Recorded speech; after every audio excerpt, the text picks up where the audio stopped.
Vamos refletir nesta noite.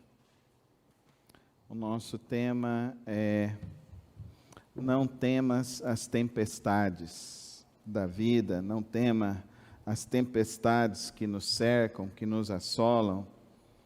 Temos guerra da Ucrânia completando 1 ano e 7 meses. Temos guerra no Oriente Médio, que já está indo para quase 1 mês. Temos rumores de guerras, tivemos pandemia, tivemos crises financeiras, tivemos tantas e tantas lutas, tantas e tantas tempestades. Nessa noite, que a palavra do Senhor possa acalentar e fortalecer sua vida através dessa meditação. Não temas as tempestades. Vamos orar? Senhor, meu Deus e meu Pai, quero colocar, ó Deus, nossas vidas em Tuas mãos nesta hora, que vamos abrir a Tua palavra e vamos meditar a Tua palavra. Fala conosco, ó Deus, faz, ó Deus, com que nossos corações se voltem e se rendam inteiramente ao Senhor, Pai.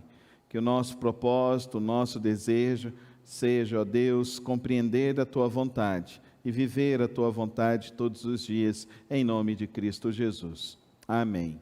Amém, Senhor. Nosso versículo, Isaías 41, verso 10, diz assim a palavra do Senhor. Isaías 41, verso 10. Vamos falar juntos? Não temas, pois estou contigo. Não te assombres, pois sou o teu Deus. Eu te fortalecerei e te ajudarei. Eu te sustentarei com a minha mão direita vitoriosa. Isaías 41, 10. Vamos novamente? Não temas, pois estou contigo. Não te assombres, pois sou o teu Deus. Eu te fortalecerei e te ajudarei. Eu te sustentarei com a minha mão direita vitoriosa. Queridos irmãos, o que mais se pergunta é: pastor, o que está acontecendo? É de fato já os princípios das dores? Eu acho tão interessante isso. Já é os princípios das dores? Bem, Jesus já falou que o princípio das dores começa quando você nasce. No mundo tereis aflições. Então, se você fica esperando alguma coisa pior, eu não entendo sua concepção de vida e de fé. Eu acho que eu e você não deveríamos ficar pensando que as coisas vão ficar muito piores, não. Muito pelo contrário, nós precisamos ter uma compreensão de como o Senhor quer que nós vivamos. Como Deus quer que eu e você viva. Como o Senhor quer que nós vivamos com Ele todos os dias de nossas vidas.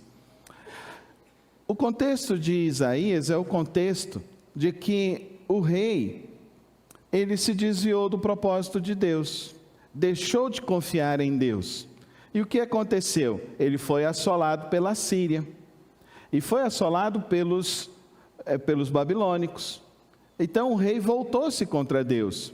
Ele quis fazer uma aliança com homens, quis fazer uma aliança para conseguir vencer aquele ataque que Israel iria sofrer. Deixou de confiar em Deus. E eu queria te desafiar nesta noite a você entender algo que é muito importante para mim e para você em nossas vidas. Confiar em Deus todos os dias de nossas vidas.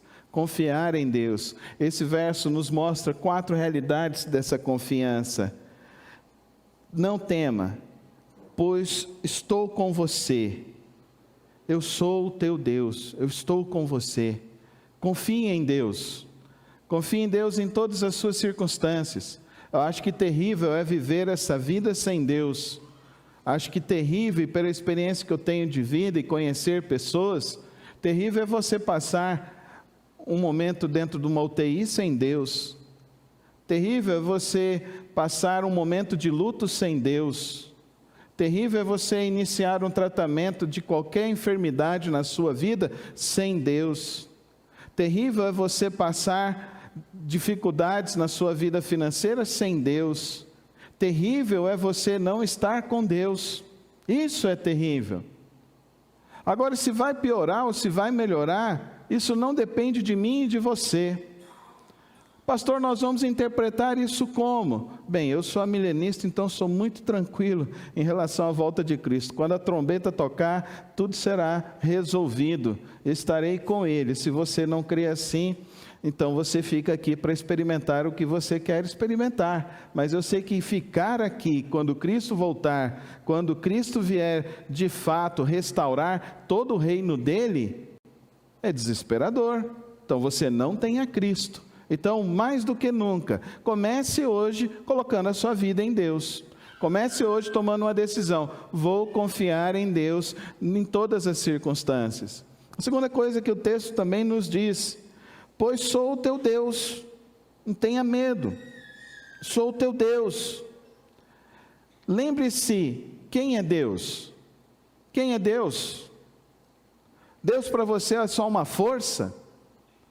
Ou Deus para você é o rei do universo? Deus para você é só uma energia que você sente ela de vez em quando? Ou Deus de fato para você é uma pessoa que é o Criador, o grande arquiteto do mundo, o grande idealizador de toda a vida humana, de toda a vida dentro desse cosmos, dentro desse universo? Quem é Deus para você? Isso define e traz muitas realidades para as nossas vidas. Se existe um Deus, eu quero o Deus da Sagrada Escritura. Eu não quero o Deus do Hamas, um Deus vingativo, um Deus que quer destruir o ser humano. Eu quero o Deus da Sagrada Escritura, que quer resgatar o ser humano, que enviou o Filho dele para resgatar o ser humano. Eu quero o Deus dessa Sagrada Escritura. Eu quero conhecer esse Deus cada vez mais. Mas conhecê-lo significa que eu reconheço que não há outro Deus no lugar dele. Então ele é o Todo-Poderoso. E ele tendo todo o poder do universo, eu posso me aproximar dele. E isso para mim é maravilhoso. Porque você pode às vezes ficar emocionado. Eu me lembro que eu era bem jovem aqui em Goiânia. E na minha época tinha um grupo de meninos que cantavam, o nome deles era Menudo. E eles ficaram ali no hotel Umuarama, na Rua 4. Eu me lembro que quando terminou as aulas da nossa, eu estudava ali no IP do centro, subiu uma caravana de menina para ir lá para ver os Menudos. E é lógico, subiu uma caravana de meninos para ver o que ia acontecer ali. E eu vi meninas desmaiando, chorando, e eu falava, gente, que horrível é isso, idolatrar um ser humano, só porque ele requebra. Nem bonitos os homens eram. Os homens, tem homem bonito, mas eles não eram bonitos. Eu não sei o que as mulheres faziam e via. Gente, fora de brincadeira, eu vi mulher se esgoelando lá, eu vi menina, mas eu vi mulher também, gente, eu vi uma mãe de uma menina lá, que eu falei, gente, ela está pior que a filha, porque ela tremia toda. Não, querido, só tem um a qual eu tremo, é diante do Senhor, o Rei dos Reis, Senhor dos Senhores. Ele é o meu Deus, e diante dele eu tremo. Eu tenho sempre uma expectativa em entrar na presença do Senhor. E a expectativa que eu tenho é, eu estou entrando no trono, eu estou entrando diante do trono daquele que governa o universo. Você não tem essa expectativa? Você compreende o que é isso? Se você tivesse hoje uma audiência hoje com o governador do estado, como que você estaria? Será que o seu coração aceleraria? Será que você ficaria nervoso? Você ficaria com a boca seca? Como você ficaria hoje se você tivesse que estar na frente de um juiz? Como que você estaria diante dessas pessoas? O que me espanta é que cristãos não têm essa mesma reação diante do Deus todo-soberano. Ele está nos dizendo que Ele é o Deus todo-soberano. Eu sou o Deus, não há outro Deus. Só há o nosso Deus, o Deus da palavra. Então isso deveria gerar em nós esse desejo. E olha que maravilha, hoje nós podemos estar aqui adorando, reunidos, abrindo a santa palavra dEle. Podemos estar aqui para refletir o que Ele tem para nos dizer.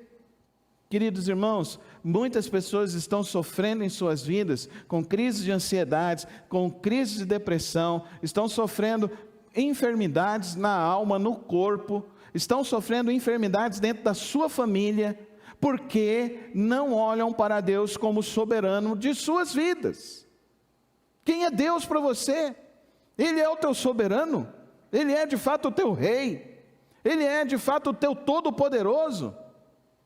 Parece que quando nós falamos assim em relação a Deus, nós não temos uma expectativa que nos faça compreender que diante dele a terra treme, que diante dele ele fez a criação e a separação da luz do dia, que diante dele, na palavra dele, ele gerou a separação da terra e da água, que na palavra dele começou a existir os animais que habitam nos mares, começou a existir as vegetações, os animais que existem na face da terra, que diante dele, ele gerou todos os astros, que diante dele, por meio da voz dele, da fala dele, da palavra dele, ele gerou o ser humano, gerou a vida.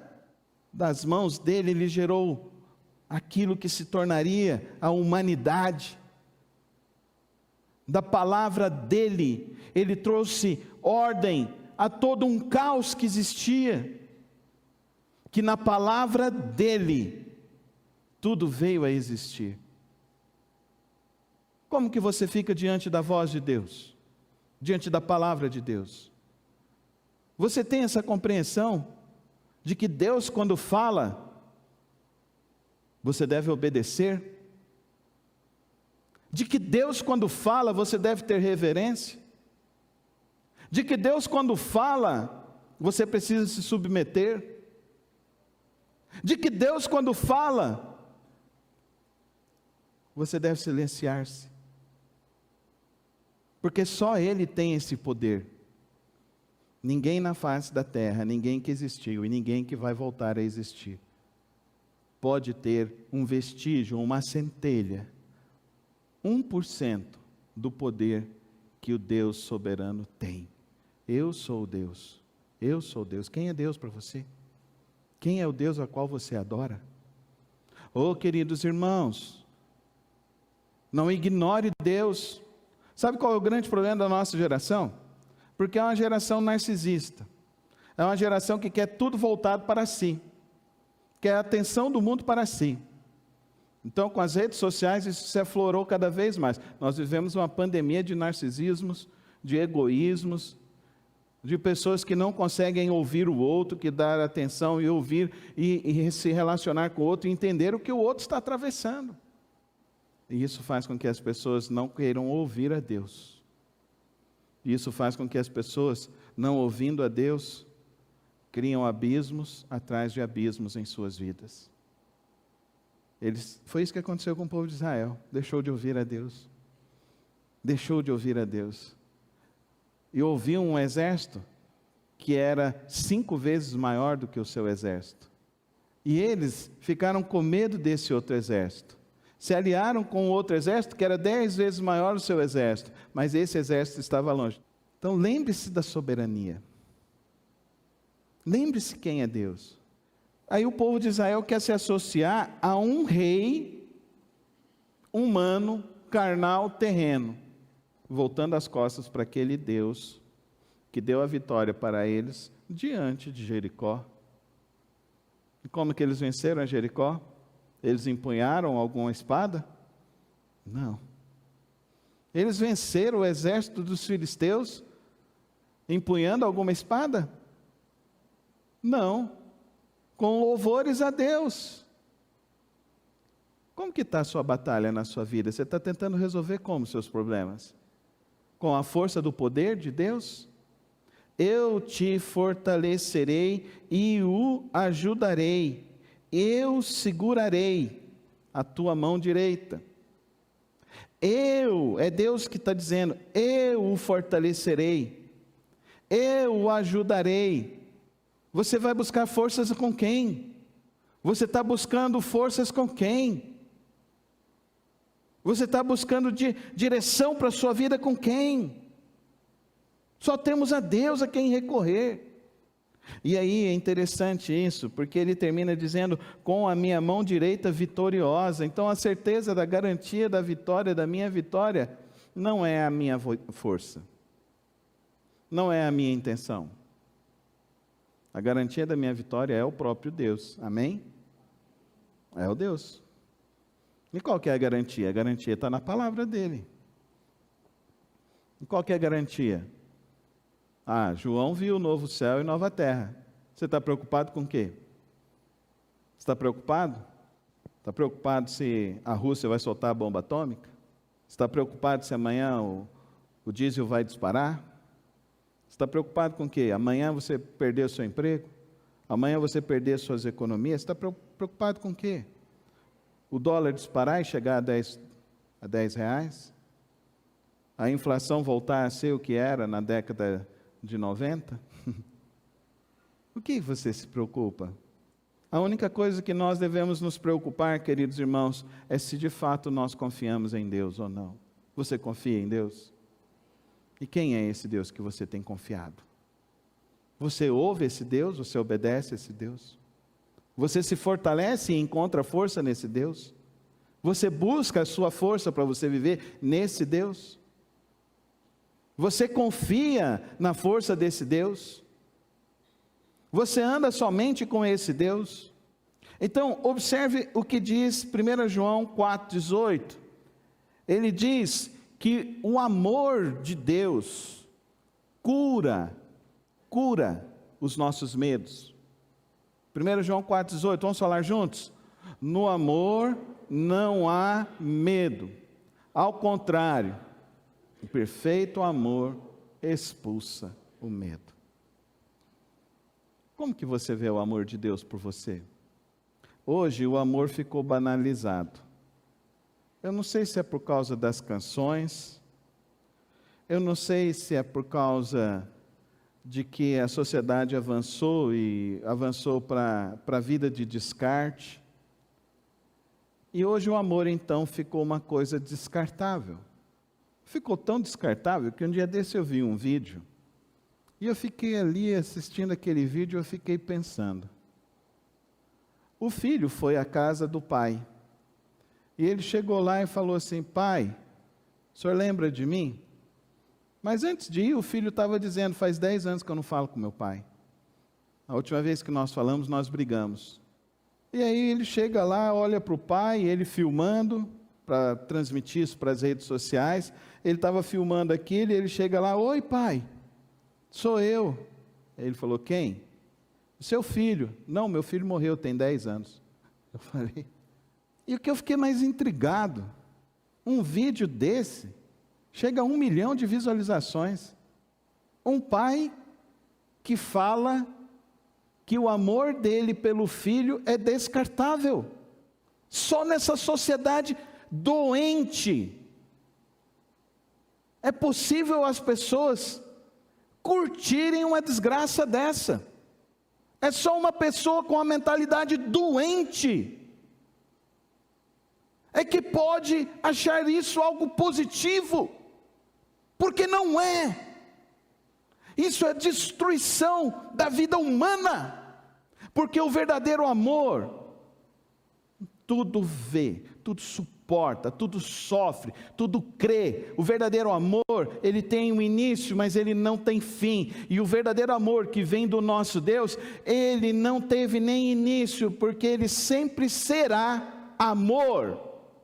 Agora, quando você não consegue compreender este amor, quando você não consegue mergulhar neste amor, quando você coloca qualquer outra coisa no lugar deste amor, o amor de Deus por você, a grande tendência é a geração de culpas, a geração de enfermidades da alma, de tristezas, de decepções cada vez maiores. Nós somos aqueles que nadam contra a maré. Nós somos a igreja de Jesus. Nós somos aqueles que somos chamados a lançar fora todo medo, a lançar fora toda a nossa ansiedade, porque nós conhecemos aquele que nos ama verdadeiramente, aquele que nos ama incondicionalmente. E se Ele nos ama com esse amor tão grande, tão vasto e tão poderoso, por que que nós não vivemos para Ele? Por que que nós não vivemos e nos colocamos cada vez mais disponíveis a Ele? E por que não vivemos e andamos cada vez mais com Ele? Olha que interessante, tem um episódio do nosso Senhor Jesus Cristo, em que Ele estava numa cidade e falou para os discípulos entrarem no barco e irem à frente, que Ele iria depois. E então os discípulos, já na alta madrugada, avistam, como se fosse uma penumbra, assim, uma aparência de algo que estava vindo andando sobre as águas.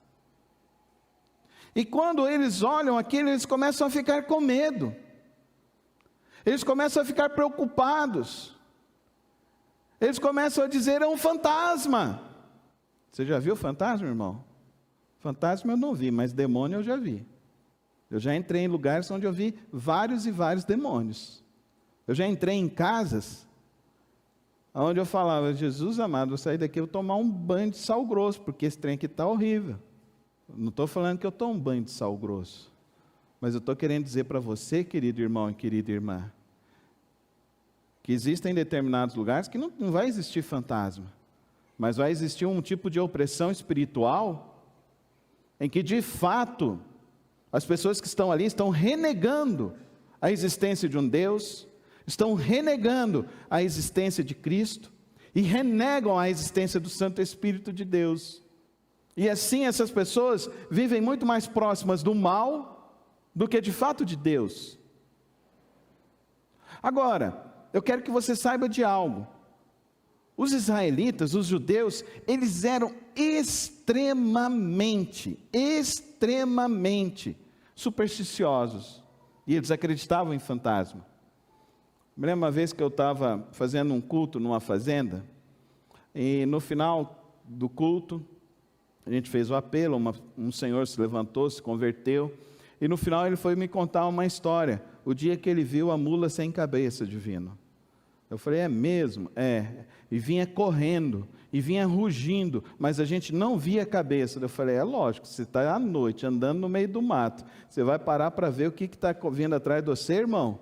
Você não vai ver cabeça, você não vai ver rabo, você não vai ver nada, não vai ver nem a cor de quem está vindo, aí fica sem cabeça mesmo. Mas eu ouvi aquele senhor, respeitando a história dele, mas eu disse para ele o seguinte, que agora, a partir daquela noite, ele colocando a vida em Cristo Jesus, ele poderia ter certeza de que Deus estaria com ele, por onde ele for, ele pode ter certeza em invocar o nome de Cristo Jesus. E ao invocar o nome de Cristo Jesus, todo o mal cessa, todo o mal cessa.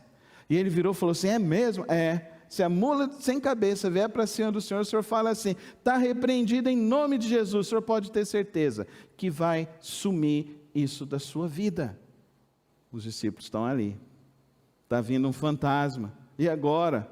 Não tem nem lugar para correr, nós estamos no meio do mar, não tem para onde fugir. Jesus chega e fala para eles, Mateus 14, 27, não temas, não temas. Pode colocar, Gisele. Mateus 14, 27. Não temas, sou eu.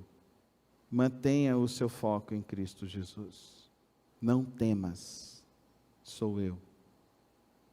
O que acontece? Pedro então fala: se é o mestre, que eu possa ir e andar. Então, Pedro sai do barco e começa a andar, dá os primeiros passos. À noite, o vento passando, as ondas se formando no meio do lago.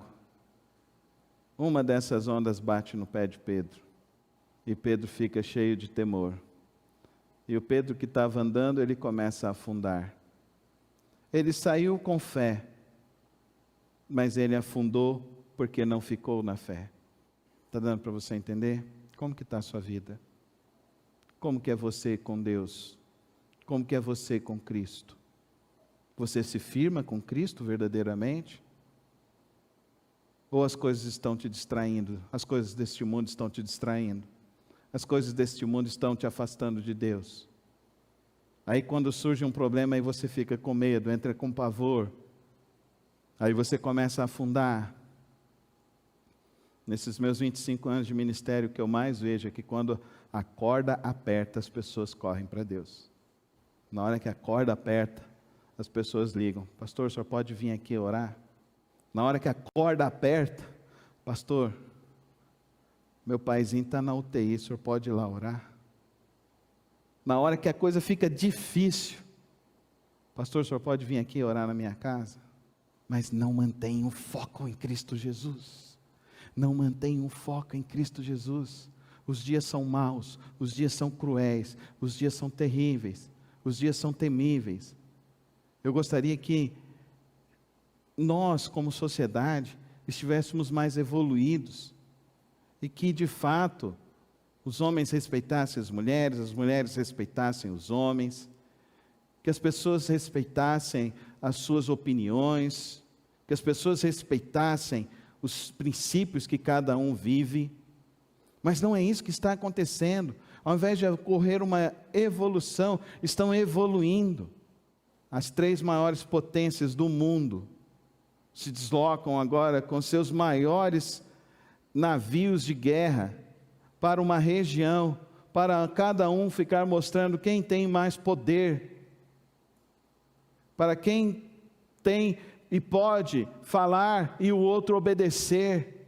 Nós estamos vivendo uma época onde as pessoas vão defender um grupo que rasga a barriga de uma mulher grávida, tira o bebê do lado de fora, faz uma filmagem de 27 minutos, transmitindo isso, 1 milhão de pessoas assistindo, tamanha crueldade, tamanha monstruosidade.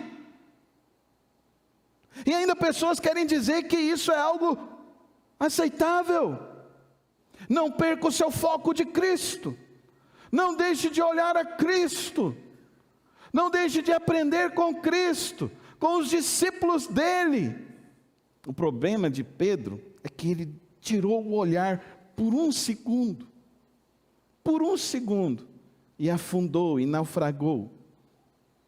Nessa noite eu quero que você não venha naufragar, nem você, nem a sua vida, nem a sua família, nem os seus filhos, que você não naufrague em nenhum momento na sua vida. Mantenha o foco em Cristo. O que Ele diz para mim e para você: não temas, sou eu. Vamos falar juntos? Fica com Cristo, anda com Cristo. Somente Ele que vai te dar forças e te dará a graça, te dará o poder, inclusive, de você poder andar sobre as tempestades da sua vida, sobre as tempestades que ocorrem e venham se lançar. Mas existe um outro local também, onde nós encontramos força e que nos fortalece para enfrentar as lutas e as dificuldades da vida. Em Hebreus 10, 24 e 25, vai nos falar que a comunhão na igreja fortalece nas tempestades. A comunhão na igreja. Querido irmão e querida irmã, abra sua Bíblia em Hebreus 10, 24 e 25. E olha o que a palavra nos diz. E consideremos uns aos outros para nos incentivarmos ao amor e às boas obras. Não deixemos de reunirmos como igreja, segundo o costume de alguns, mas procuremos encorajar-nos uns aos outros, ainda mais quando vocês veem que se aproxima o dia do Senhor. A comunhão, queridos irmãos, a comunhão com Cristo, a comunhão do povo de Deus nos fortalece. A comunhão com o Senhor, a comunhão da igreja. Não se ausente das atividades da igreja. Participe cada vez mais. Venha com o coração sempre disposto a ouvir, a ajudar, a contribuir. a entender. Ontem eu fui visitar a irmã Lázara. A irmã Lázara, ela é casada com o irmão Antônio. Eles vieram visitar a nossa igreja, a convite da irmã Edilane, esposa do Cadu. A irmã Lázara está enfrentando um tratamento muito difícil de câncer. Pediram que eu fosse lá. Ontem eu fui lá visitá-la. Quando eu entrei naquela UTI, cheguei lá ao lado dela, ela olhou assim para mim, e ela perguntou: quem é você? Eu falei: eu sou o pastor Carlos, sou o pastor da Edilane. O olho dela brilhou, se encheu de lágrimas, e ela falou assim: eu estava pedindo para Deus mandar um pastor aqui hoje. Queridos irmãos, igreja é quando você se liga com o outro, você chora com o outro, você sorri com o outro, você anda com o outro. Que igreja não seja para você o que muitos líderes evangélicos estão tentando fazer e estão atraindo e arrastando pessoas. Um local de show e entretenimento, porque a igreja não é isso. Igreja é local onde a gente abre a palavra, a gente medita nela, a gente conhece um ao outro, a gente ora uns pelos outros. E quando nós oramos uns pelos outros, nós vemos a graça, a bondade, a misericórdia do Senhor se derramando sobre nossas vidas. E assim nós vamos aprendendo, nós vamos vendo. E assim o nosso coração vai se enchendo de alegria, de força, quando nós vemos alguém que atravessa um vale, uma angústia muito grande, e ela está mantendo firme a sua confiança em Deus. Ela está se mantendo firme, olhando para Deus, sabendo que Ele tem o melhor propósito para a sua vida, para as nossas vidas. Sabendo que mesmo que a gente possa ficar com um pouco de medo, o Senhor Jesus, Ele surge no meio das tempestades, no meio das dificuldades, Ele diz: não tema, sou eu que estou aqui. E a gente vai aprendendo, e a gente vai nessa jornada, chorando, às vezes rindo. A gente vai, às vezes ouvindo, às vezes sendo escutado, às vezes abraçando, e às vezes sendo abraçado. Eu milito na igreja desde o dia que eu me converti. E isso aconteceu no dia 31 de dezembro de 1984. Não me arrependo nem um dia. Eu não me arrependo nem um dia de ir. Eu ia com a minha mãe para a reunião de oração das mulheres, e aquilo era tão bom, porque eu via aquelas irmãzinhas que sempre no final da reunião oravam por mim. E sempre tinha uma que tinha uma balinha na bolsa para me dar. Vem com balinha, irmão, um chocolate. Eu me lembro que quando eu decidi ir para o seminário e fui conversar com a igreja, e a igreja me liberou para ir estudar em São Paulo, no dia que eu estava pegando o ônibus para ir para São Paulo, a juventude inteira da primeira igreja, devia ter mais ou menos uns 60 jovens, entraram naquela rodoviária e começaram a cantar. A gente tinha um grupo que fazia serenata. A gente teve várias experiências em que a gente orava e que a gente ia cantar, e cantava para visitantes, cantava em hospitais, cantava em pessoas que tinham passado alguma dificuldade. E é aquele dia, aquele grupo que a gente sempre andava pelas madrugadas goianienses fazendo serenata, cantaram na rodoviária. E houve um silêncio enorme naquela rodoviária. E dentro do ônibus, todos parados olhando. E o motorista parado olhando. Na hora que terminou, ele ligou o ônibus para sair. É a igreja que nos fortalece. Não existe outra organização mais importante sobre a face da terra. do que aquela que foi estabelecida pelo nosso Senhor Jesus Cristo. Que sobre a pedra angular, Cristo Jesus, Ele estabeleceu a igreja dele, e Ele é o cabeça da igreja. E Ele diz que nós seríamos o corpo dele, e que todos nós, ligados uns com os outros, nós estaríamos nos fortalecendo, crescendo, e andando cada vez mais, diante desse mundo sombrio, diante desse mundo de lutas e dificuldades. Mas uma coisa é certa, quando você de fato entra na igreja, mergulha no meio do povo de Deus, você pode ter certeza que você vai crescer de uma maneira extraordinária. Você vai ter socorro como você não poderia jamais imaginar. Você vai juntar histórias que você jamais iria compreender. Isso para mim é a igreja do Senhor Jesus Cristo, aonde nós estamos aqui reunidos nesta noite, e nós somos essa igreja de Cristo, e nós aqui nesta noite estamos nos fortalecendo à luz da palavra.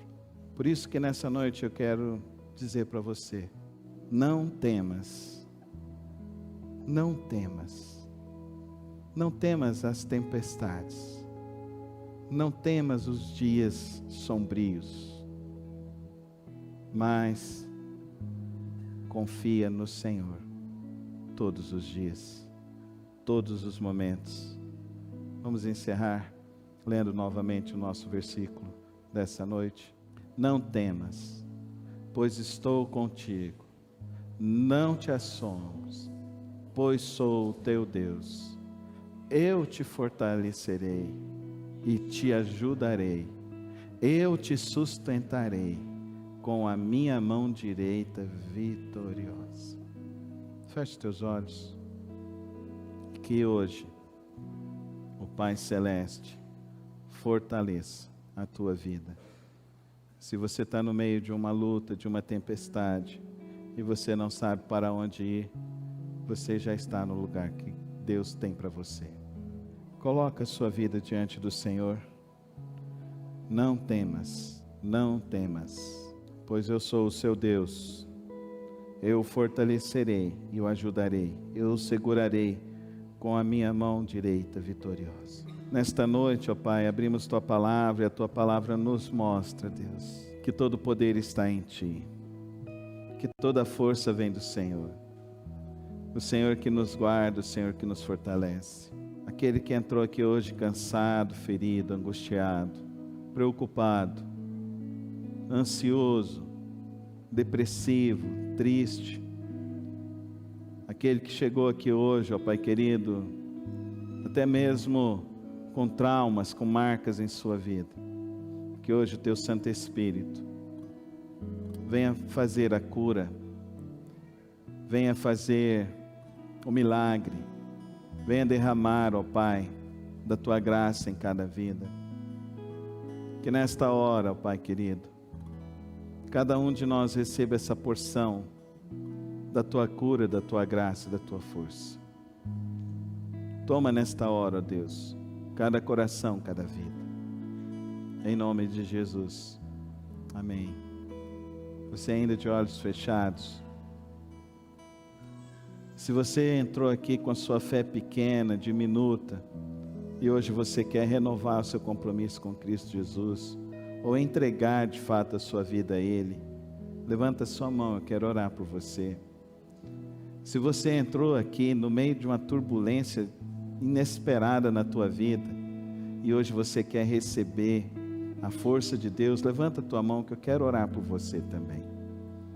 Se você entrou aqui e você está chateado com a igreja, ou você ainda não tem compromisso com a igreja do Senhor, levanta a sua mão também, eu quero orar por você. Fica com a sua mão levantada. Nós vamos orar neste momento.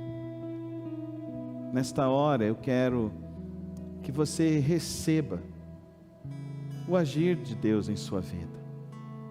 Que o Santo Espírito esteja sobre a sua vida nesta hora. E assim, Pai querido, o Senhor que sonda os corações e conhece cada alma, conhece, ó Deus, o que cada um, ó Deus, está colocando diante do Senhor.